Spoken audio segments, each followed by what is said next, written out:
22.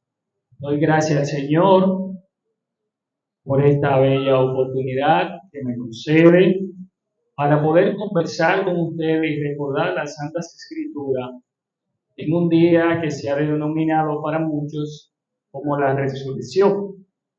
Y de principio quiero decirles que deberíamos recordar este día siempre, que Jesús mismo lo dijo: siempre que oren, recuerden tanto mi sacrificio, mi muerte, como toda mi obra.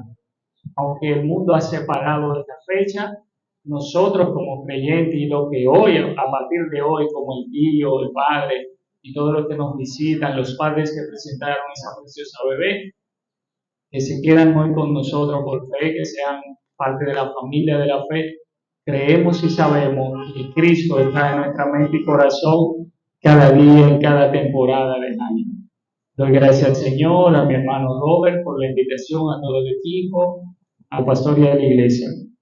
Hoy vamos a hablar con ese mismo título que ya ustedes conocen: el plan de salvación mediante la resurrección. Tienen a Lucas capítulo 9, verso 22. Amén. Si un amigo no tiene Biblia, por favor, si usted está cerca, préstele su Biblia para que pueda leer las Escrituras.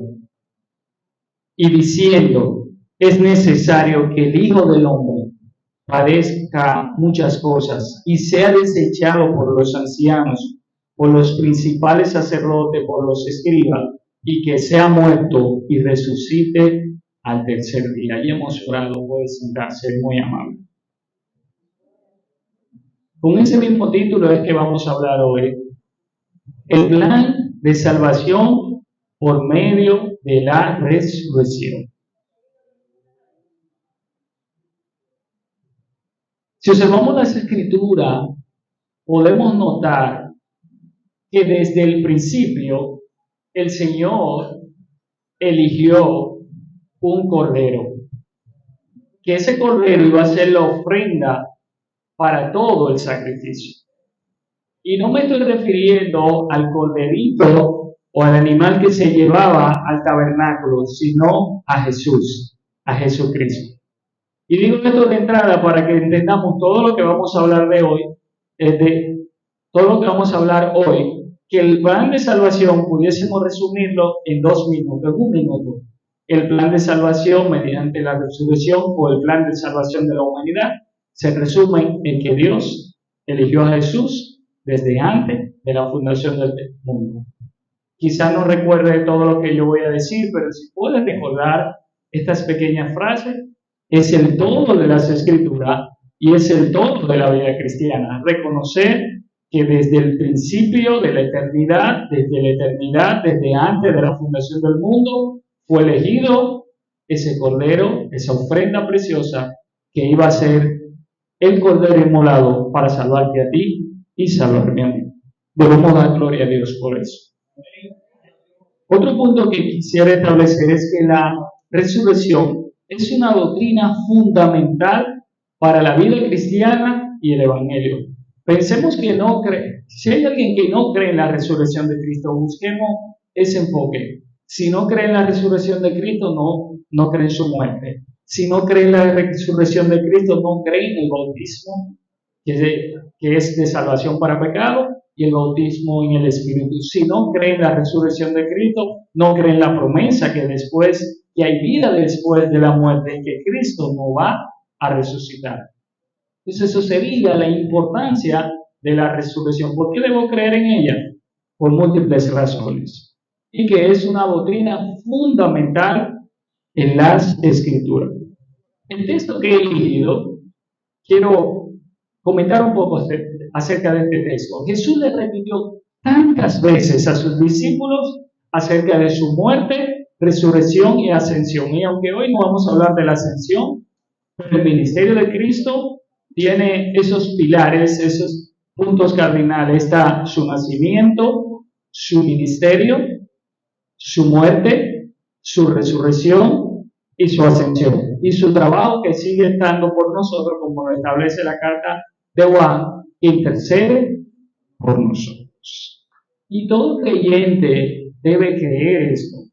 Y si no lo cree a partir de hoy, entonces empiece a creerlo. Cristo le había profetizado su muerte a sus discípulos. En múltiples ocasiones le dijo, yo me voy a ir.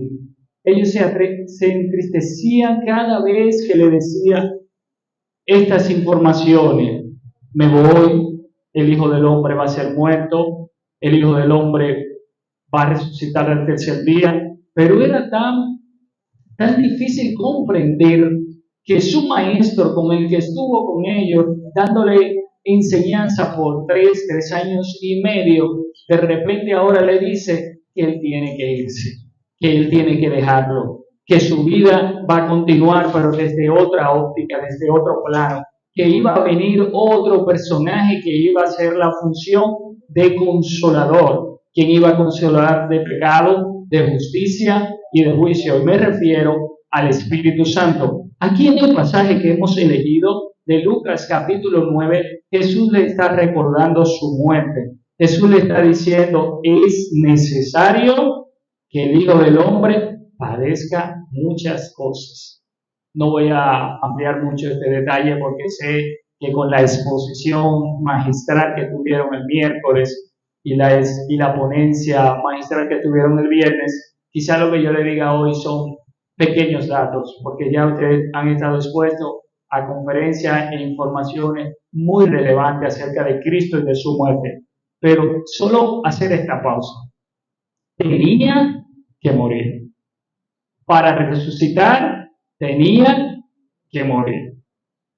De manera que no podemos hablar de la resurrección si no puntualizamos que Él primero murió. Y allí estando en la cruz, fue compasivo con aquellos que le ultrajaron y le maltrataron. Y de entre tantas frases que dijo, una de ellas, que la voy a elegir, es, Padre, perdónalos, porque no saben lo que hacen. Y aquí salta una pregunta, ¿sabían o no sabían lo que hacían? Lo sabían porque estaban conscientes, eran hombres, tenían razón. No lo sabían porque en parte no creían que Él era el Hijo de Dios. E incluso el mismo centurión, el guardia romano, que estaba abajo, cuando todo terminó, dijo, wow, verdaderamente era Hijo de Dios. Tomando eso como referencia, muere, y Él mismo se lo dijo, ven este templo, lo destruyo y lo construyo en 3 días. Y muchos se escandalizaron, principalmente los fariseos, los saduceos, los sacerdotes, porque creían que estaba hablando del templo, pero no estaba hablando del templo, sino estaba hablando de un solo templo, sino su cuerpo. Estaba hablando de la profecía de su resurrección. Y resucitar significa eso, volver a la vida. ¿Y es posible que los creyentes resuciten? Sí. Jesús se lo dijo. Esa inquietud la tenía Marta y ahorita la vamos a ver. Otro detalle que podemos resaltar en este versículo es cómo quienes le entregaron a Jesús. No fueron los romanos, los ancianos, sacerdotes y todo el pueblo que se puso en comunión, porque varias veces vinieron delante de Pilato y Pilato dijo, yo no tengo nada contra este hombre y no le veo nada de malo, pero si ustedes insisten, aunque era una treta de Pilato para no ponerse guapo con el pueblo o no calentarse con el pueblo, pues sabemos que este grupo fue que lo entregó porque tenía que cumplirse la profecía. Ese otro aspecto que debemos resaltar, y es que la resurrección es parte de la profecía. Y esa profecía la vemos al abrir la Biblia cuando le dijo, ella te dirá, tú le dirás en el calcañar y ella te dirá en la cabeza, en su muerte y resurrección, haciendo una comparación entre la mujer y la serpiente. Un último valor que podemos resaltar acá, resucitó al tercer día. Y ya yo sé que ustedes abordaron ese punto de una manera muy amplia, que era el tercer día y la importancia de por qué no lo hizo el primero, de por qué no lo hizo el segundo, si no lo hizo el tercero. Por esa convicción, esa idea que tenían los judíos, que creían ellos, que aún el cuerpo y la mente estaban divagando durante esos días, pero al tercer día y al cuarto día, como llamó a Lázaro y le dijo, ven fuera, también lo resucitó. Cuando era imposible para el hombre, fue posible para Dios. No hay nada imposible para el hombre. No hay nada imposible para Dios en la vida del hombre. Nada es imposible para Dios en la vida del hombre. Para el hombre era imposible, pero para Dios era posible. Marta dudó. Le dijo, maestro, hiede ya. Tiene 4 días. Y Jesús tenía 3 días y al tercer día el Señor lo levantó. Tomando ese enfoque, entonces pasemos a Génesis capítulo 3, verso 21. Nada es imposible para Dios. Y la resurrección también fue un milagro. Un milagro que hizo Dios para la humanidad en el cuerpo de nuestro Señor Jesucristo. Hoy vamos a hacer un paseo, un tour por las Escrituras. Vamos a ver algunos pasajes bíblicos y este es el primero. Quiero que nos centralicemos en el plan de salvación para la humanidad. Ese es el primer punto que vamos a trabajar. Génesis 3, 21. Vamos a ver qué dice allí. ¿Lo tienen ya? ¿Alguien le gustaría leerlo? ¿Quién se anima? Amén. Mi hermana, está bien, te reservo Hebreos 10, 12.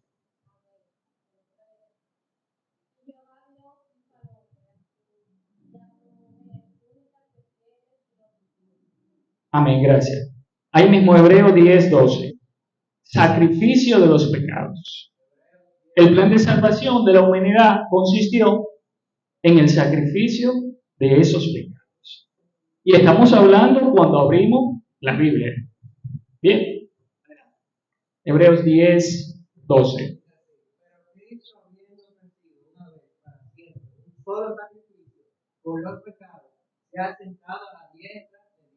Gracias, príncipe. Gracias, mi hermano. Observamos que el hombre ha pecado. La mujer ha pecado. Y ellos se cubren porque se sienten desnudos, porque es lo que te da el pecado. Te hace sentir sucio, te hace sentir desnudo. Pero Cristo te da salvación, Cristo te da vida. Amén, a ti, amigo, que tú me escuchas. Si te sientes así, sucio, desnudo, corre a Él. Él te salva, Él te transforma, Él te cambia. Y tu pecado, que es rojo, Él lo pone blanco. Y allí está el hombre y la mujer en el lugar especial que Dios le ha colocado, pero ellos ahora han pecado.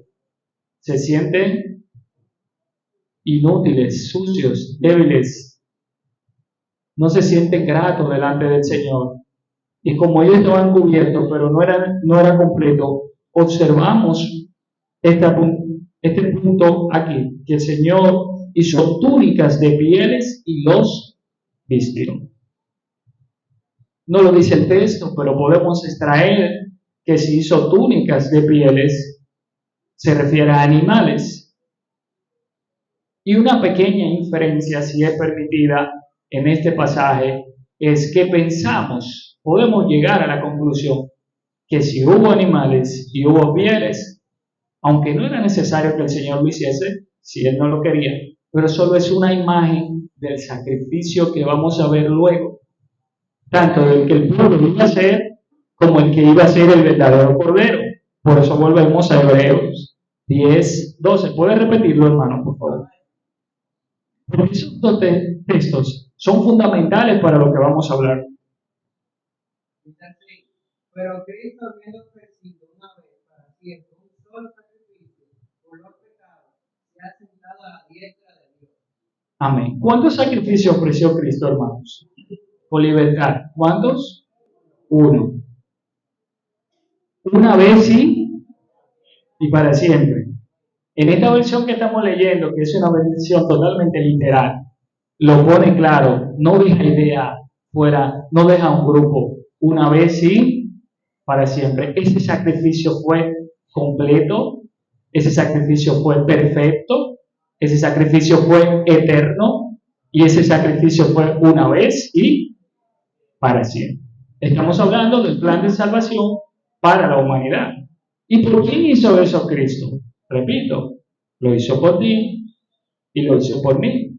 Y quizá el que no conoce del Señor me está escuchando. Dice, por mí, un pecador, sí, por ti.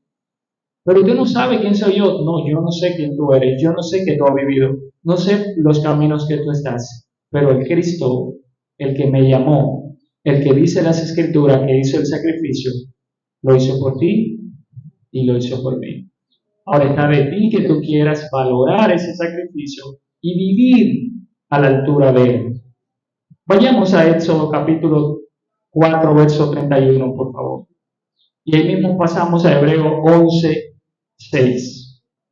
¿Quién quiere leer Hebreos 11, 6? Gracias, mi hermana Adriana. Tú quieres Éxodo 4, 31 y Hebreos 11, 6. ¿Cuál tú quieres? Eso 4, 31. Lee ese.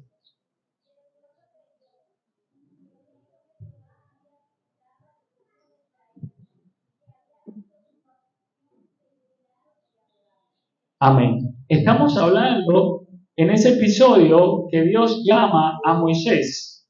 Y Dios ha elegido a Moisés. Y Dios le dice a Moisés, estando Moisés en tierra que él no conocía, allí se casó, tuvo sus hijos, el Señor le mostró visiones y luego le dice, ya regrésate a tu tierra porque tengo una misión contigo. Cuando el pueblo escuchó lo que Moisés dijo, entonces se postró y adoró. Esa debe ser la actitud de nosotros frente a cualquier situación de nuestras vidas. Ahora mismo el país y el mundo está atravesando por circunstancias difíciles y la gente hace muchas preguntas, pero no pregunta, ¿por qué no nos volvemos a Dios? Que esa es la pregunta que debemos hacer. ¿Por qué el hombre se ha alejado del camino verdadero? Porque en el único que hay salvación y vida es en Jesús. Hebreos 11:6, ¿alguien lo tiene? Amén, mi hermano. Amén.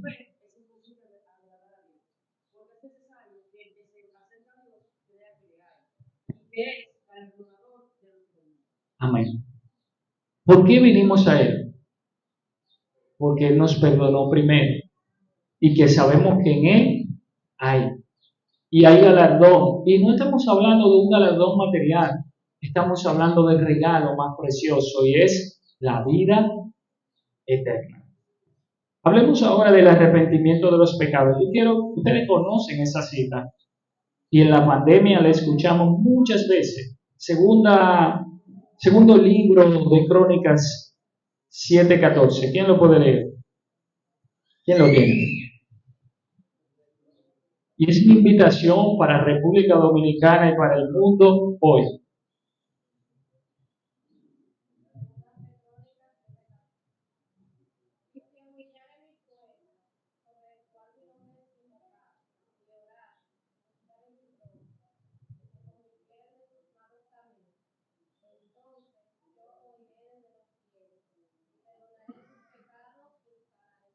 Amén, qué bonito. Démosle un aplauso al Señor.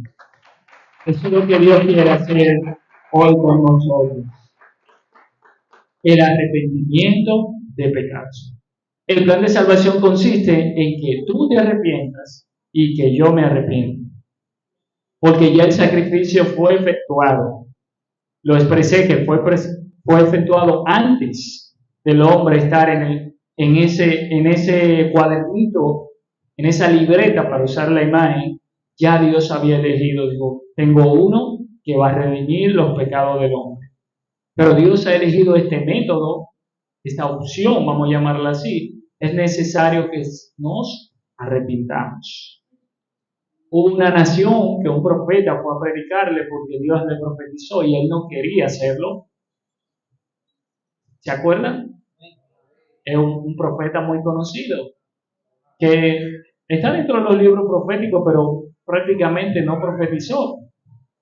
Solo dijo pequeñas frases. En 40 días Nínive será destruido. Y cuando ellos escucharon esa expresión, todo el mundo, desde los animales hasta el rey, todo el mundo en silicio, confundido. Y es lo que Dios quiere hacer en República Dominicana en Haití, en Puerto Rico, en Jamaica, en Venezuela, en el mundo. Si se humillare mi pueblo, sobre el cual mi nombre es invocado, y oraren y buscaren mi rostro, se convirtieren de sus malos caminos, entonces yo iré desde los cielos, perdonaré sus pecados y sanaré su tierra. ¿Ves la importancia del plan de salvación? Ahí está Dios llamando al hombre otra vez, invitándole a que se arrepienta. Y estas son palabras que sucedieron cuando un hombre muy conocido, un hombre muy sabio, estaba levantando un lugar muy importante para Dios. Me refiero a el rey Salomón. Pasemos al Evangelio de Juan, capítulo 14, verso 23. ¿Qué quiere Dios en ese plan que Dios ha decidido? Que obedezcamos sus mandamientos. Vamos a ver. ¿Quién lo tiene? ¿Alguien le gustaría leerlo? Robert. A ver.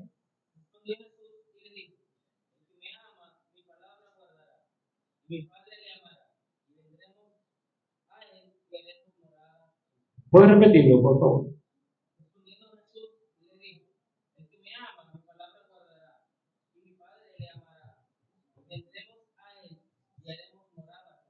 Amén. ¿A quiénes el Señor le está diciendo? El que me ama. ¿Qué va a guardar el que ama al Señor? Sus palabras. Y hoy nosotros la entendemos como la Biblia, ellos la entendían como la Torá, o se llamaban mandamientos. Dios te dice hoy, Dios me dice hoy, Dios nos recuerda y que le diga a tus vecinos que empiecen a guardar estas santas escrituras, que es lo único que le va a dar paz y le va a dar salvación. Lo único. No hay placeres, no hay bebida, no hay mujeres, no hay lugares, no hay fama, no hay posición que te dé tanto gozo como estas santas escrituras. Cuando Jesús se encontró con aquella mujer allí, la mujer del pozo, él le dijo, yo te voy a dar un agua, nunca te va a dar sed, y esa agua salta para vida, vida eterna. Si somos de Dios, guardamos su palabra. La gente me dice mucho, no, pero yo soy de Dios, yo soy creyente, pero ¿guardas tú su palabra? Esa es una buena pregunta, tanto para el cristiano como el no cristiano. Es el ID, es el indicador para saber si en verdad tú amas a Dios. ¿Amas a Dios? Guarda su palabra. Bien, entremos en lo que ustedes quieren. Hablemos de las evidencias de la resurrección de Jesús. Primera carta a Corintios, capítulo 15-20. Ya Cristo fue puesto en el sepulcro. Hay un hombre que ha pedido el cuerpo del Señor. Este hombre era importante y la Biblia registra que este hombre también, pero en secreto, era discípulo de Jesús. Y Pilato le concede a este hombre, sí, te puede llevar el cuerpo. Él lo pone en una sábana, le da un espacio, hoy pudiésemos llamarlo como un nicho, le dio un nicho al Señor, un espacio en lo que para ellos era el cementerio, aunque ellos tenían la costumbre de guardar esos cuerpos en cuevas, que era su costumbre, y pone a Jesús en aquel lugar especial, porque Jesús estaba en clase A, ya que este hombre, José de Arimatea, era un hombre muy importante y era seguidor de Cristo, aunque en secreto. Muchos que escucharon a Jesús y su enseñanza fueron seguidores de él, aunque en secreto. Y este era un hombre que Dios señaló para hacer una obra tan bonita. Miren qué bueno es Dios y qué tan bonita es las escrituras. Al parecer alguien que no debió de hacerlo, porque también era del cuerpo importante del gobierno, decide hacer una obra tan preciosa de tomar el cuerpo del maestro y llevarlo a un lugar para que esté tranquilo. Aunque sabemos que no era necesario, porque los que mueren, duermen. Y Cristo estaba esperando su momento para resucitar. ¿Alguien le gustaría compartirlo? Primera carta de Corintios 15-20. Vamos a hacerlo al pastor, sí. Y el niño que me levantó la mano, papi, busca Mateo 28, 2 y 3. Pastor, 15-20.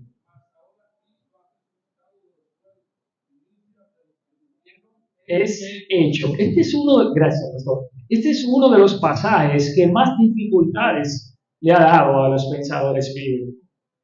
Porque ¿cómo puede ser que Cristo sea la primicia de los muertos? Y ahorita vamos a ver algunos ejemplos de resurrección. Si Él no fue el primero que resucitó. ¿Cómo así? Porque en las Escrituras tenemos ejemplos de otras personas que resucitaron. Pero la mejor interpretación, la mejor traducción para este pasaje es que Cristo es una ofrenda al Padre. ¿Quién es la primicia, hermanos? Y creo que la última vez hablamos un poquito de ese tema, de la importancia de cuando el pueblo sembraba y que Dios le daba la virtud, la gracia a ese pueblo para que hollara la tierra, la preparara por 6 años y el séptimo no lo hiciese, ya que el Señor iba a traer la bendición, el resultado, el fruto sobre ellos, para que tuviesen descanso el 7. Y cuando ellos cosechaban a los 6 meses, al año, dependiendo de lo que sembrasen, lo llevaban al Señor como una ofrenda. Y era lo mejor, probablemente era lo primero, pero las características de la primicia es que es lo mejor, que es una ofrenda.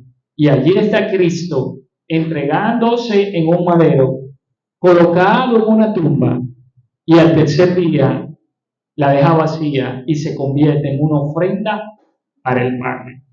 Y si Cristo mismo es esa ofrenda para el Padre y nos ha hecho esa promesa a nosotros, entonces nosotros cuando resucitemos también seremos una ofrenda para nuestro Padre.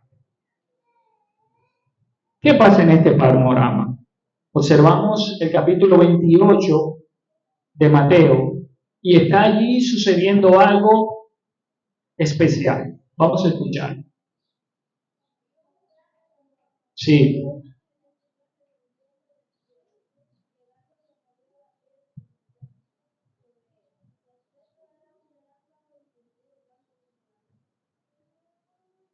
Muy bien, gracias.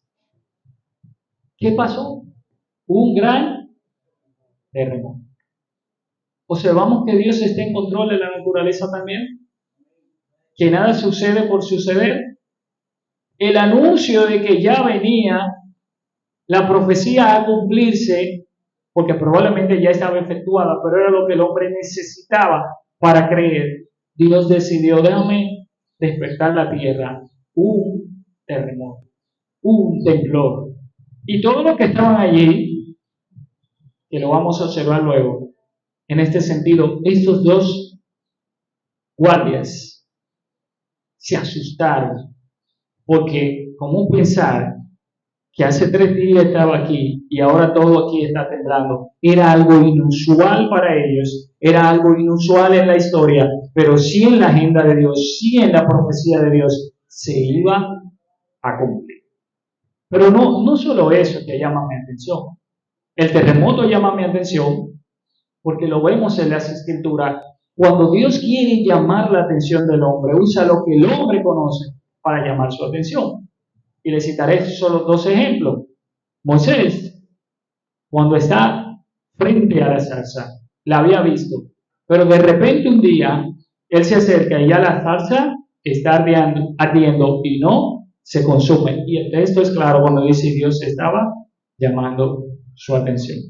Cuando están reunidos los 120 después que Cristo se va al cielo y él mismo le dijo, no se vayan de Jerusalén hasta que no reciban la promesa, una de las cosas que ellos recibieron fue ese fuerte viento que llamó su atención y luego fueron bautizados. La visita de estos seres especiales denota que el hombre que estaba allí, que ya tenía un cuerpo glorificado, era el Hijo de Dios. ¿Quiénes visitaron a Jesús en ese momento? Los ángeles. ¿Y quiénes son los ángeles? Mensajeros de Dios. Y están al servicio de Jesús también. ¿Qué pasó? La piedra fue ¿qué? Fue removida.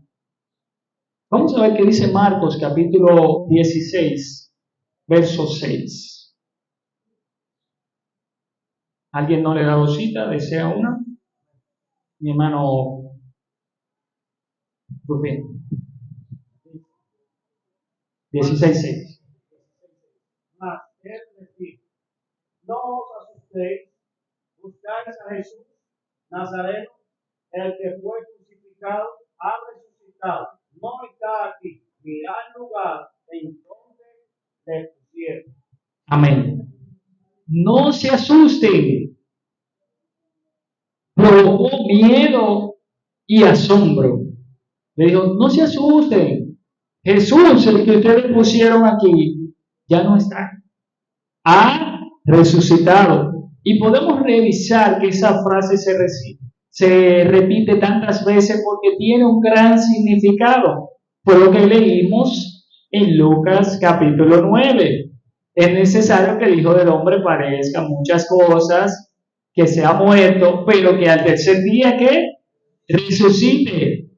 Y es por eso que damos gloria y honra a Dios, porque no se quedó en la tumba.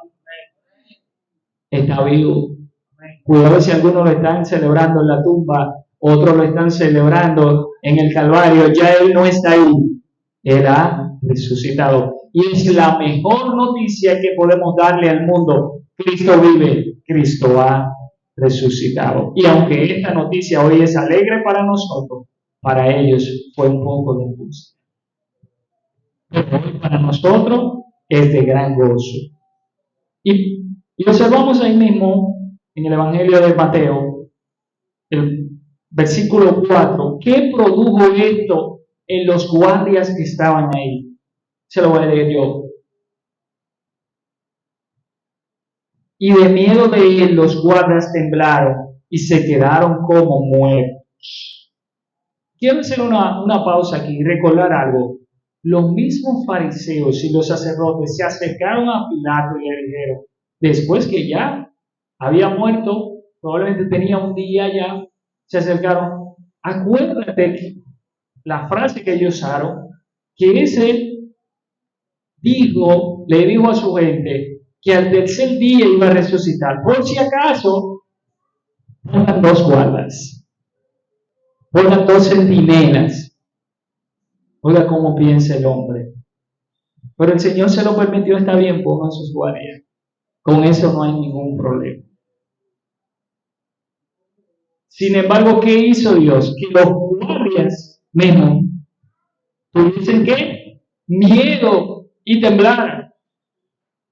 Estamos hablando de guardias romanos, estamos hablando de personas entrenadas, personas acostumbradas a recibir presión, a recibir dificultades, a estar en el agua, a estar en el sol.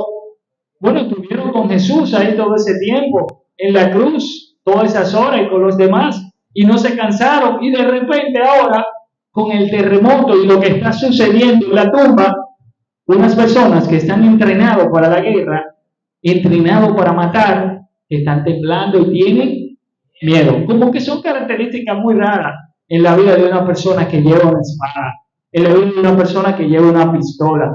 Siempre entendemos que son los más guapos, pero cuando la presencia del Señor está, hasta los guardias tiemblan. Dice el Señor que tiembla la tierra frente a su presencia. Y no diría yo unos guardias romanos, pero también era parte del propósito. Y como era parte del propósito, cuando estas mujeres llegan, la duda que estaba en su corazón, que quizás puede estar pasando con tu situación hoy, hay cosas que nos preocupan tanto que nosotros creemos que no se van a resolver nunca, pero cuando llegamos al lugar, el Señor resolvió la situación. Estas mujeres tenían una preocupación, iban caminando hacia la tumba, pero hay una pregunta, una duda en su mente, y ustedes se la saben. ¿Cuál es esa pregunta? ¿Quién va a remover la piedra? Porque la señal que se le había puesto a la tumba era eso. Le robaron una piedra. O sea, no solo le ponen guardia, sino le ponen la piedra, dice, no te vayas de aquí. Porque cuando viene a ver, también ellos le dijeron, un rumor se había creado entre ellos y le dijeron, cuidado si sus discípulos después vienen y se roban el cuerpo. Pero qué mentalidad la del hombre. Todavía el hombre está pensando en lo natural, que lo que Cristo ha dicho es mentira, porque así fue que lo tildaron. Este mentiroso dijo que al tercer día iba a resucitar, pero cuidado, si se cumple, porque sus discípulos, para hacerlo creer, se roban el cuerpo. Wow, cuánta incredulidad en la mente de una persona. Y yo pregunto, ¿no está a veces nuestra vida así? Pensando que hay cosas que Dios no puede resolver con nosotros. Esta mujer llevaba la duda en su mente. Vamos, llevamos especias, y ahorita se leía sobre eso.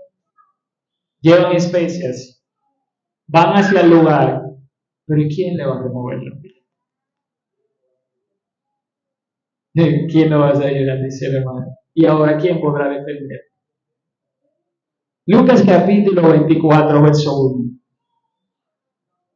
Parece que el problema estaba resuelto y ella no lo sabía. Parece que la situación ya tenía solución y ellos no lo sabían. Dios había solucionado su dificultad porque era parte de su propósito y era parte de su plan. Las mujeres visitan y la piedra es removida. En el primer día de la semana, muy de mañana, vinieron al sepulcro trayendo las especias aromáticas que habían preparado y algunas otras mujeres con ellas, y hallaron removida la piedra del sepulcro. De aquí vamos a resaltar varias cosas. Una, quienes van y visitan son mujeres. A veces las mujeres piensan que las escrituras no tienen mucho valor, pero si observamos las escrituras, las historias que embellecen las escrituras, están las mujeres de por medio. La mujer fue la que mintió en el huerto. Digo, se dejó engañar de la serpiente.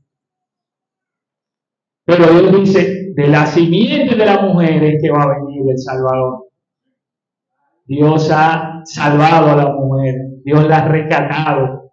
Ahora la mujer que está atemorizada en el huerto y se lleva de la serpiente, Dios permite que una mujer en su vientre tenga al Mesías. Si son mujeres las que están yendo a la tumba a visitar al Señor, y como era costumbre que se llevase esas especies para que el cuerpo que ya tenía tiempo no oliese mal, ya ahora ellas no van a tener ninguna duda porque la piedra ha sido removida. Y esto me hace trasladar a la historia de Marta, que Marta, turbada y afanada como siempre y preocupada por lo que había ocurrido, está acercándose a la tumba y el maestro va. Al maestro le dice, tu amigo Lázaro está enfermo, ven para que le levante. Y él dice, está bien, tranquilo.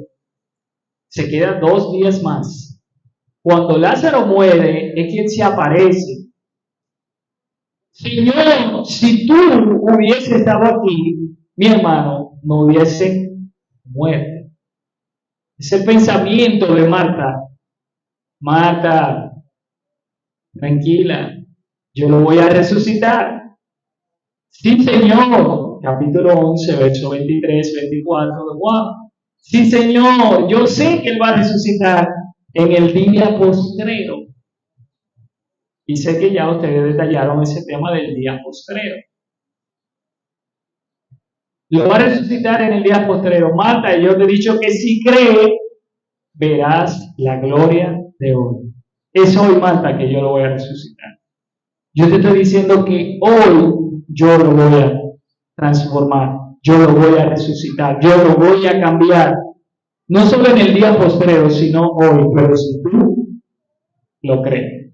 Y ahí están las mujeres yendo al sepulcro con esta parecida duda de la que también tenía Marta. ¿Quién nos va a remover la piedra? No te preocupes, hermano, la piedra ya está removida.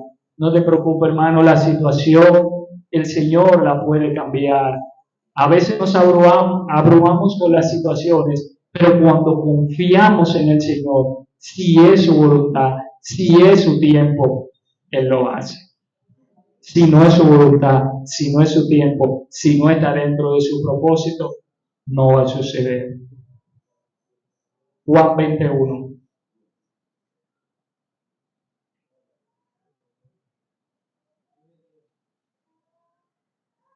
¿Se están gozando, mis hermanos?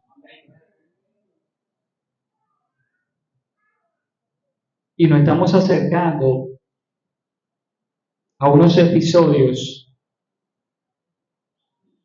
que son parte de esa evidencia de que Cristo resucitó. Juan 21. Sorpresa, tumba vacía.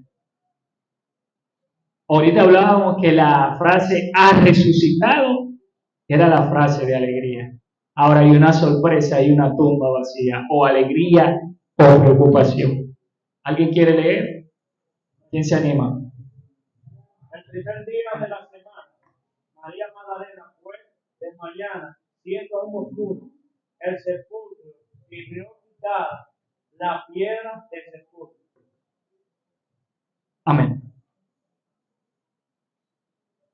Si vemos este pasaje y analizamos la vida de los discípulos, no debió sorprender a las mujeres ni a los que estaban allí que cuando llegasen la tumba estuviese vacía. Pero para completar las evidencias, porque esto es para los que dudan que la resurrección es cierta, la resurrección es tan cierta que está comprobado por la Biblia, o sea, se lo mostré por las profecías, se lo estoy mostrando por el testimonio y lo podemos mostrar por la historia, porque he comprobado que los arqueólogos han encontrado ese espacio donde se cree que Jesús estuvo. Y algunos fueron más allá y dicen que es posible que sus lienzos o su ropa estuviesen ahí. Hermano, ¿por qué no creer que Cristo ha resucitado? ¿Por qué dudarlo? Si esa es la mejor información que podemos darle al mundo.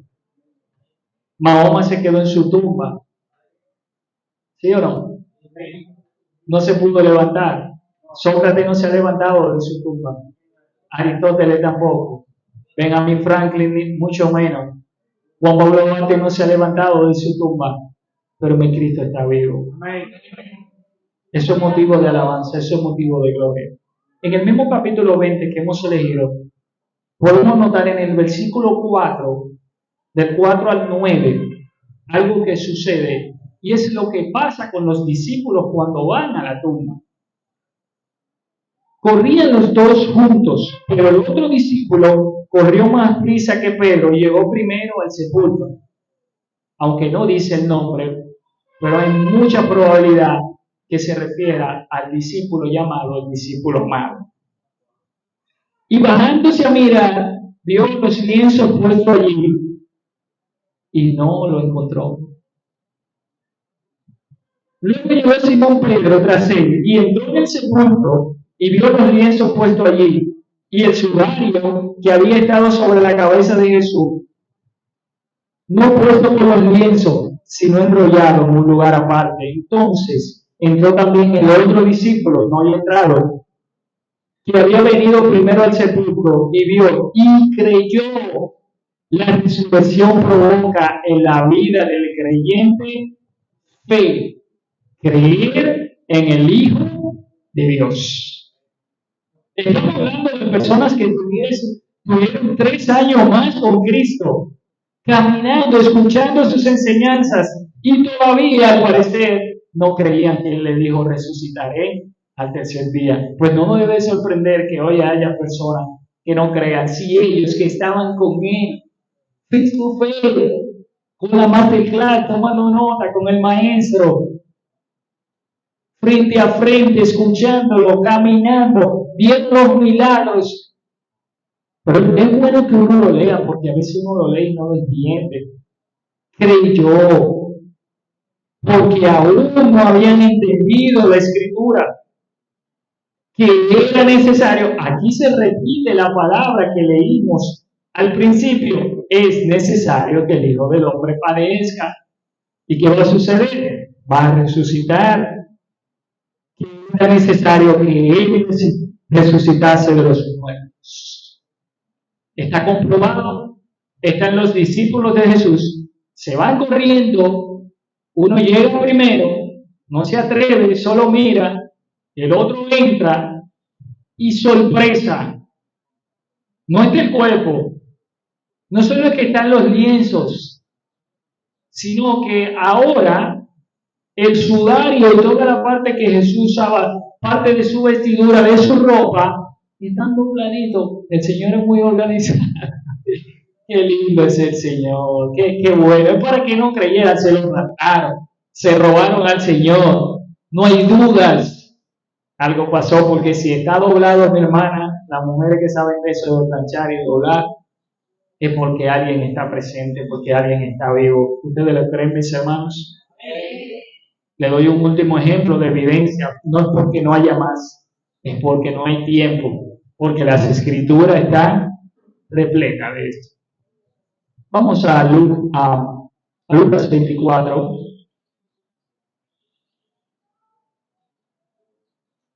Digo al hermano que tomaran notas, pero seguro que lo están grabando. Que lo pueden pausar y escuchar otra vez. Hay dos personas que están caminando y este relato es precioso. Les invito a leer el capítulo 24 completo. Este relato es precioso. Desde el 13 en adelante o lo puede leer completo. Y ellos están preocupados contando lo que pasó en Jerusalén y toda la historia. Pero hay un personaje que se une, hay dos y ahora son tres. Y él comienza a caminar con ellos. Y caminan y hablan y cuentan. Y una de las cosas tan preciosas es acá, que él le comienza a contar todo lo que dice las escrituras de él mismo. Y no están conscientes que están con el Cristo resucitado, porque dice bien las escrituras que el Señor había puesto una venda en sus ojos. Versículos 15 y 16. Sucedió que mientras hablaban y discutían entre sí, Jesús mismo se acercó y caminaba con ellos, mas los ojos de ellos estaban velados para que no lo conociesen.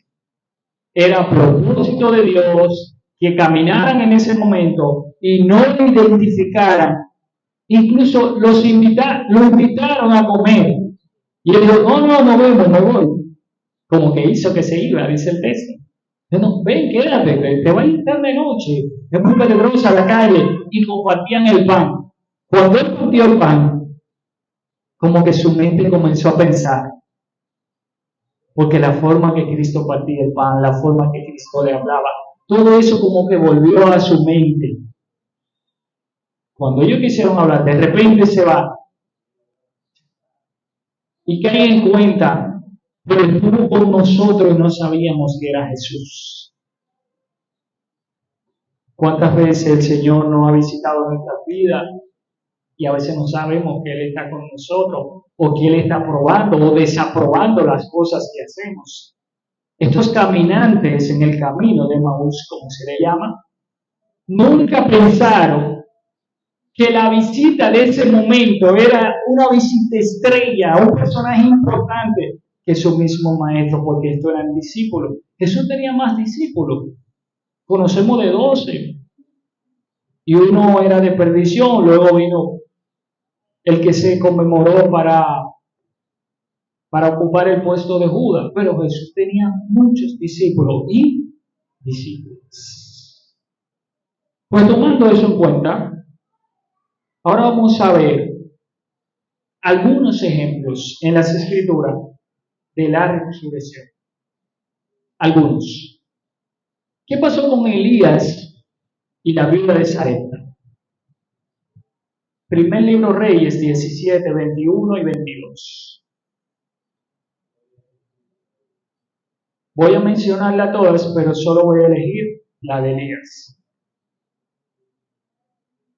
Dios había elegido a Elías y Elías entra en el escenario bíblico de una forma como tan extraña. Porque es raro que podamos establecer una genealogía, unos datos históricos, unos datos biográficos acerca de la vida de Elías. Es difícil conseguir esa información y la Biblia no nos la da, no nos la suple. Pero lo que sí sabemos que era un hombre de Dios, que Dios lo usaba y que Dios lo había elegido. Y Dios le había dicho, vete a Sarepta de Sidón, porque allí yo he dado orden a una viuda que te sustente. Y voy a resaltar esa parte. Dios le dio orden. No era que si ella quería, no es que ella pensaba que no era Elías, fue que Dios le dijo, va a venir un hombre de Dios. No lo dice el texto, pero podemos pensar que Dios le resaltó y le puntualizó todos los detalles para que ella entendiera que era el hombre que Dios le había mandado. Fue una orden, pero estando allí, esta mujer le dice, yo no tengo nada. Lo poco que tengo es para mí y mi hijo y echarme a morir. Él dice, ok, no hay problema, hace eso y después hablamos. Todo sucedió, todos están muy contentos, están comiendo, todo está bien. Pasado un tiempo, el hijo de esta mujer muere. Y ahora le dice, ¿para qué viniste a mi casa? Me trajiste maldición, ahora mi hijo ha muerto. 21. Y se tendió sobre el niño 3 veces, y clamó a Jehová y le dijo, Jehová Dios mío, te ruego que hagas volver el alma de este niño a él. Eso es resurrección. Y Jehová oyó la voz de Elías, y el alma del niño volvió a él y revivió. Para los que no creen en los milagros, este es uno. Y le cito algunos. Eliseo a la hija, al hijo de la tsunamita. Segundo Reyes, capítulo 4, 35. Jesús a la hija de Jairo. Marcos 5, 41. Pablo a Eutico. Hechos 20, 10. Hermanos, ¿cómo no creer en la resurrección si la Biblia nos da bastante fundamento y evidencia para creer que si el Señor permitió que el profeta lo hiciese con la vida de un niño que murió, ¿cuánto no lo puede hacer con nosotros? Aunque con esto no digo que vayamos a todos los montorios, todos los velorios, funerales, le digamos al muerto, levántate, que Cristo dice que tú vas a resucitar. Hay 3 cosas que le dije ahorita. Si es su plan, si es su tiempo y si es su voluntad, va a ocurrir. Y era su plan, era su tiempo y era su voluntad. Esos son los elementos más importantes para que el milagro ocurra. No simplemente es creer, orar, porque dice la palabra, muchas viudas había. ¿Y por qué visitó eso? Propósito de Dios. ¿Qué pasa con la vida del creyente y qué pasa con la resurrección? Volvemos a Mateo 27, 52 y 53. Ya casi nos vamos.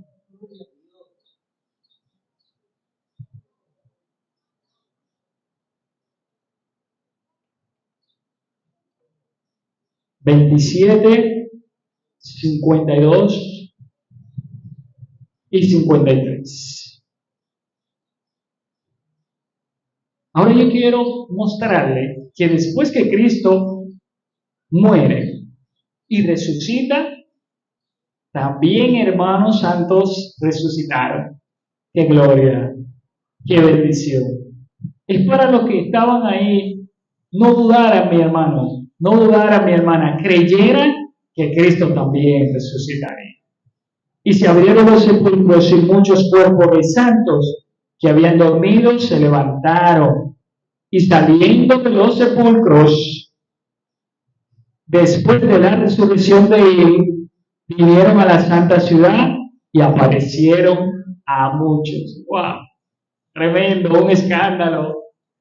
Todo el mundo, wow, mi primo, mi tío, resucitó mi abuela. Gente santa que el Señor había guardado.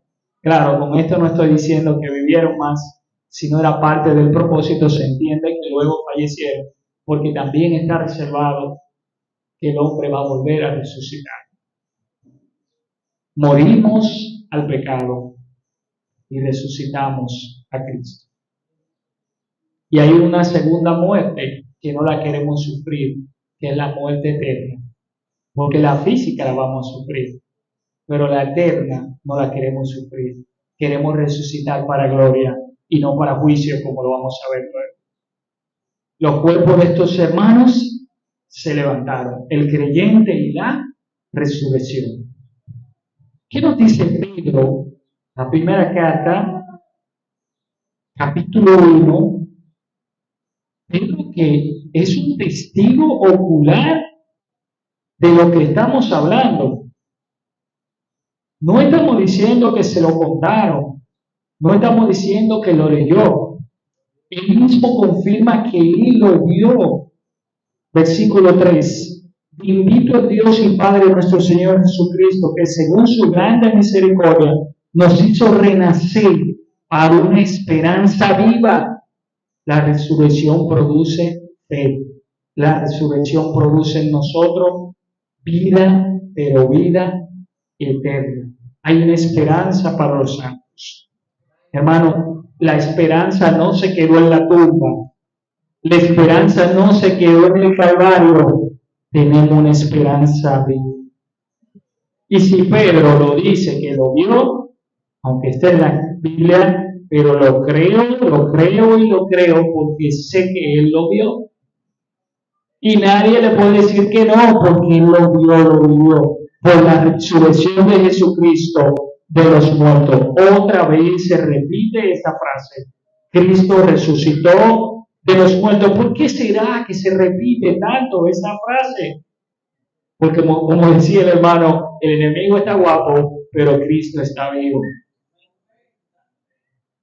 El cuerpo después de la muerte. ¿Qué sucede con este cuerpo? Es una pregunta que se hacen y nos hacemos los creyentes. Primera carta a Corintios, capítulo 15, 51 y 52.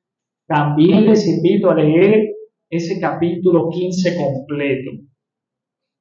Que pudiéramos hacer un análisis solo al capítulo 15. Verso 51 y 52. He aquí os digo un misterio. No todos dormiremos, pero todos seremos transformados. ¿Qué va a pasar con el cuerpo del creyente el día que el Señor decida o levantarnos estando vivos o levantarnos después de haber dormido? Seremos transformados. Y aunque no lo mostré con los pasajes, pero quiero recordarle que ese cuerpo de Jesús era tan glorioso que cuando él estaba con los de camino de Maús, se fue y no se dieron cuenta. Estaban todos reunidos, las puertas estaban cerradas y él entró. ¿Cómo? Un cuerpo transformado, glorificado. Y en un momento, en un abrir y cerrar de ojos, a la final trompeta, porque será tocada la trompeta, y los muertos no están en el olvido, no se quedaron en el mal, no se quedaron en la tragedia. Si son creyentes y creyeron en Jesús, serán resucitados incorruptibles y nosotros seremos transformados. Esto es un aspecto teológico bien profundo, no voy a entrar en esos detalles, pero solo voy a rescatar dos cosas de aquí. Una, si estamos vivos y el Señor viene, seremos transformados. Si no, entonces seremos resucitados. ¿Y cómo será este cuerpo? Glorioso, majestuoso, como lo tuvo el Señor. La resurrección de Cristo, medio de salvación. Romanos 10:9.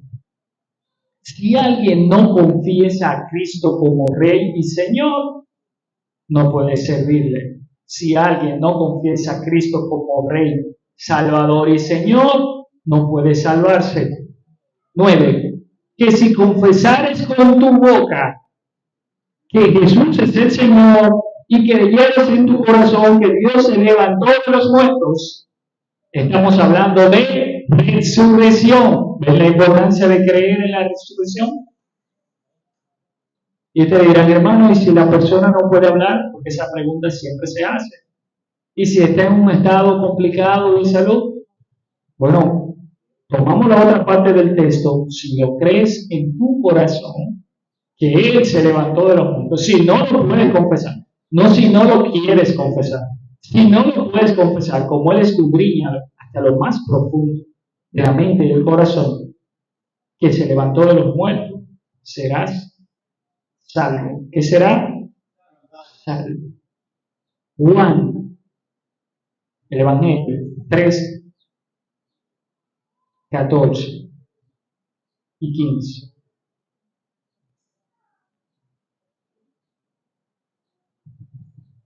Dios es bueno, hermanos.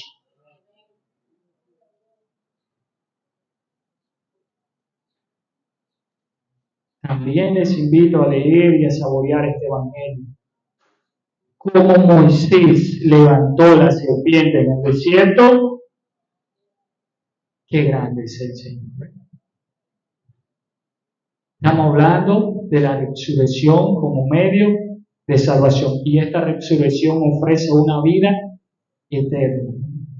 Otra vez la frase, así es necesario que el Hijo del Hombre sea levantado. Y no hay que ser muy inteligente para entender que ese levantamiento se refiere a resurrección, para que todo aquel que en él cree no se pierda, mas tenga vida eterna. Y es lo que Dios quiere hacer contigo, amigo, que me estás escuchando y aún no le conoces. Quiere darte vida, pero vida eterna. Romanos 1, 3 y 4.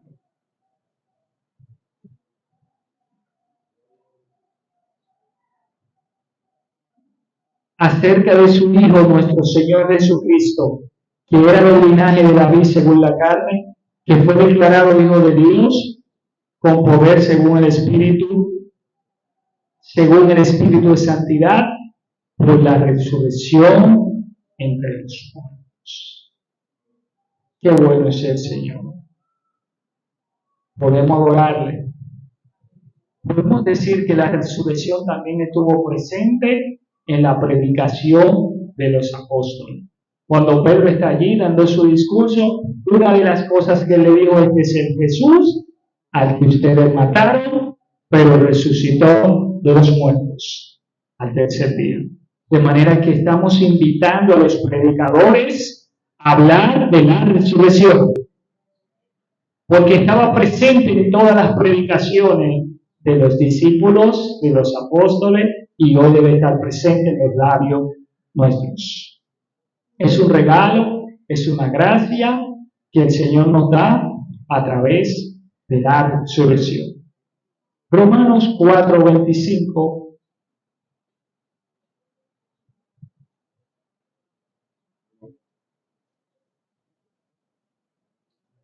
El cual fue entregado por nuestras transgresiones y resucitó para nuestra justificación. Cristo es nuestra justificación. ¿Y cómo lo hizo? Lo hizo en el Calvario. Lo hizo cuando dejó la tumba vacía. Nos justificó. ¿Y qué significa justificar? Hacerte justo. Perdonar tu falta.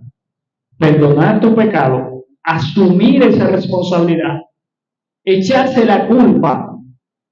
Es como que alguien mate a alguien o tenga un accidente y dice, no te preocupes, no fue el que chocó, fui yo el que choqué. Ponme la multa a mí. Eso hizo Cristo, dijo, ponme la multa a mí. Y cargó ese peso de pecado por ti y por mí. Y producto de eso fue su resurrección. Ahora sí vamos a cerrar. Daniel 12:3. Apocalipsis 20:11. ¿Qué podemos observar aquí? Hay una resurrección para gloria y hay una resurrección para juicio. Y yo sé, mis hermanos, estoy seguro que ustedes que están firmes en el Señor se mantendrán firmes, y los que aún no han entrado van a entrar, porque no queremos que esa resurrección nos sorprenda para juicio. Daniel 12:3. Los entendidos resplandecerán como el firmamento, y los que enseñan a la justicia a la multitud como las estrellas a perpetua eternidad. Y muchos de los que duermen en el polvo de la tierra serán despertados, unos para vida eterna, otros para vergüenza y confusión perpetua. Qué triste es, amigo, qué triste es, hermano, Pensar que tu vida está aquí y todavía tú no has definido el pasaje donde tú quieres entrar. Es hoy el día para hacerlo, no mañana, no el lunes, no el martes, no el jueves. Es hoy, aquí y ahora, para que define ese pasaje. Apocalipsis 20, 11. Y vi un gran trono blanco y al que lo sentaba en él, delante del cual huyeron la tierra, el cielo, y ningún lugar se encontró para ello. Y vi a los muertos, grandes y pequeños, de pie ante Dios, y los libros fueron abiertos. Y otro libro fue abierto, el cual es el libro de la vida, y fueron juzgados los muertos por las cosas que estaban escritas en los libros según sus obras. Y el mar entregó los muertos que habían en él, y la muerte y el Hades entregaron los muertos que habían en ellos, y fueron juzgados cada uno según sus obras. El mar no se quedará con los muertos. El Hades no se quedará con los muertos. Tienen que entregarlo porque va a haber un día de juicio que será de resurrección, o para gloria o para condenación. Y la muerte y el Hades fueron lanzados al lago de fuego, y es de la muerte segunda. Y el que no se halló inscrito en el libro de la vida fue lanzado al lago de fuego. Hermanos, valoremos la resurrección de Cristo. Sirvamos cada día con amor, con devoción, prediquemos de esa resurrección. Y recordemos lo que nos dice las Santas Escrituras. ¿Dónde está muerto tu aguijón o sepulcro tu victoria? O pensar como este carcelero de Filipo, que estando allí, creyendo que se habían ido, se iba a enterrar la espada, ya se iba a matar, porque pensaba que los presos se habían marchado y ellos alababan a Dios, y Dios abrió las puertas de la cárcel. Dios, no te haga daño, todos estamos aquí. ¿Qué hago?